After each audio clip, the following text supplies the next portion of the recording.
എല്ലാവർക്കും നമസ്കാരം. മഹാവിഷ്ണുവിനെ ത്രിമൂർത്തികളിൽ പ്രധാനിയും വേഗത്തിൽ പ്രസാദിക്കുന്ന ഭഗവാനായിട്ടാണ് കണക്കാക്കുന്നത്. 3 ലോകങ്ങളെ നിയന്ത്രിക്കുന്ന മഹാവിഷ്ണുവിന്റെ അനുഗ്രഹം എപ്പോഴും ലഭിക്കുന്ന ചില ഭാഗ്യശാലികളായ നക്ഷത്രക്കാരുണ്ട്.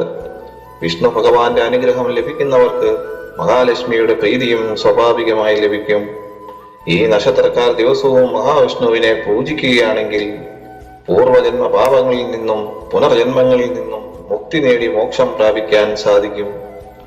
ജ്യോതിഷപ്രകാരം ചില രാശികളിൽ ജനിച്ചവർക്ക് ജീവിതകാലം മുഴുവൻ വിഷ്ണു ഭഗവാന്റെ കൃപാകടാക്ഷം ലഭിക്കാൻ യോഗമുണ്ട്. ഇത് മനസ്സിലാക്കി ഈ നക്ഷത്രക്കാർ മഹാവിഷ്ണുവിനെ ആത്മാർത്ഥമായി ദിവസവും പ്രാർത്ഥിക്കുകയാണെങ്കിൽ ദുഃഖങ്ങളോ രോഗപീഠകളോ ദോഷകരമായ ഫലങ്ങളോ അനുഭവിക്കേണ്ടി വരില്ല. സർവ ഐശ്വര്യങ്ങളും സൗഭാഗ്യങ്ങളും ഇവരെ തേടിയെത്തും.